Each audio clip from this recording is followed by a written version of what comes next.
بسم اللہ الرحمن الرحیم۔ جس طرح سورج نکلنے سے پہلے ستارے روپوش ہو جاتے ہیں، شفق کی سرخی سورج نکلنے کی خوشخبری دینے لگتی ہے، اسی طرح جب آفتاب رسالت کے طلوع کا زمانہ قریب آیا تو اطراف عالم میں عجیب عجیب واقعات ظاہر ہونے لگے۔ اصحاب فیل کی ہلاکت، باران رحمت سے سرزمین عرب کی خشک سالی کا خاتمہ، بتوں کا منہ کے بل گر پڑنا، فارس کے مجوسیوں کی 1000 سال سے جلائی گئی آگ کا لمحے میں بجھ جانا، کسرا کے محل کا زلزلہ، بحیرہ سواوا کا اچانک خشک ہو جانا، حضور صلی اللہ علیہ وآلہ وسلم کی والدہ کے بدن سے نور کا نکلنا اور شام کے محلات کا روشن ہو جانا، یہ سب واقعات رسول اللہ صلی اللہ علیہ وآلہ وسلم کی پیدائش کی کڑیاں ہیں۔ سید الکونین، سردار الانبیاء، حبیب خدا حضرت محمد مصطفیٰ صلی اللہ علیہ وآلہ وسلم کی آمد کی اطلاع تمام انبیاء نے اپنی اپنی اقوام کو دی۔ غرض یہ تمام کتب سماویہ میں رسول اللہ کی بشارت سنائی گئی تھی۔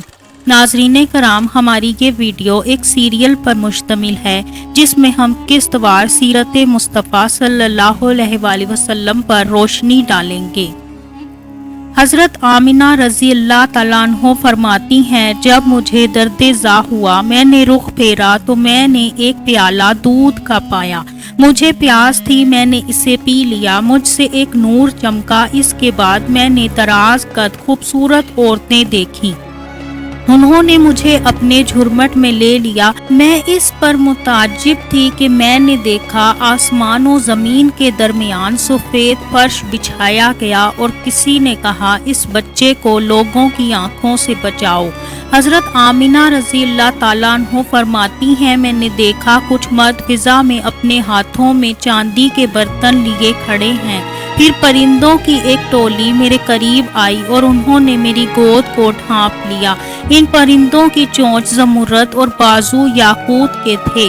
اللہ نے میری آنکھوں کے حجابات دور فرمائے۔ میں نے دیکھا 3 جھنڈے نصب کیے گئے تھے، ایک جھنڈا مشرق میں، ایک جھنڈا مغرب میں اور تیسرا کعبے کی چھت پر نصب کیا گیا۔ پھر میری تکلیف بڑھی اور رسول اللہ صلی اللہ علیہ وآلہ وسلم پیدا ہوئے۔ ولادت کے بعد میں نے آپ کی طرف دیکھا تو آپ صلی اللہ علیہ وآلہ وسلم سجدے کی حالت میں تھے۔ سفید ابر دیکھا جو آسمان کی طرف سے آیا، یہاں تک کہ آپ کو مجھ سے روپوش کر لیا۔ میں نے ایک منادی کی آواز سنی جو کہہ رہا تھا، محمد صلی اللہ علیہ وآلہ وسلم کو زمین کے مشرق و مغرب میں لے جاؤ اور سمندروں کی سیر کراؤ تاکہ وہ سب آپ کے نام نامی صورت کو پہچان لیں۔ پھر وہ ابر چھٹ گیا۔ اس کے بعد ایک اور ابر سامنے آیا، اس میں گھوڑوں کی ہنہنانے اور پرندوں کی آوازیں سنائی دے رہی تھیں۔ پھر منادی نے صدا دی کہ محمد صلی اللہ علیہ وآلہ وسلم کو مشرق و مغرب اور انبیاء کے مولدات میں لے جاؤ اور آپ کے حضور جنوں انس اور چرند پرند کی روحوں کو پیش کرو۔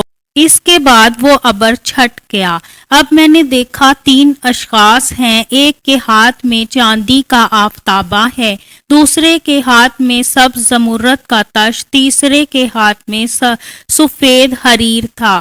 اس نے اس حریر کا سرا کھولا اور ایک انگوٹھی نکالی جس کی چمک سے آنکھیں خیرہ ہوتی تھیں۔ پھر اس آفتابے سے آپ کو 7 مرتبہ غسل دیا، دونوں شانوں کے درمیان اس انگوٹھی سے مہر لگائی اور حریر میں لپیٹ دیا۔ پھر آپ صلی اللہ علیہ وآلہ وسلم کو اٹھایا، کچھ دیر اپنے بازوؤں میں رکھ کر میری طرف بڑھا دیا۔ شب ولادت بدھ اوندھے منہ گر پڑے۔ حضرت عروہ سے روایت ہے کہ ایک جماعت قریش جن میں ورقہ بن نوفل اور کچھ اور اشخاص بھی تھے، ان کا ایک مشترکہ بت تھا جس کے پاس یہ لوگ جمع ہوتے تھے۔ ایک رات جب یہ بت کے پاس آئے تو دیکھا کہ بت اوندھے منہ پڑا ہے۔ انہوں نے اس بات کو کوئی اہمیت نہ دی، بت کو اٹھا کر اس کے مقام پر رکھ دیا۔ کچھ دیر گزری، وہ پھر اوندھے منہ گر پڑا، پھر اٹھایا، پھر گر گیا۔ اب تیسری بار جب گرا تو اس میں سے ایک شخص نے کہا کہ کوئی خاص بات معلوم ہوتی ہے۔ اور یہ وہی رات تھی جس میں رسول اللہ صلی اللہ علیہ وآلہ وسلم کی ولادت و سعادت ہوئی تھی۔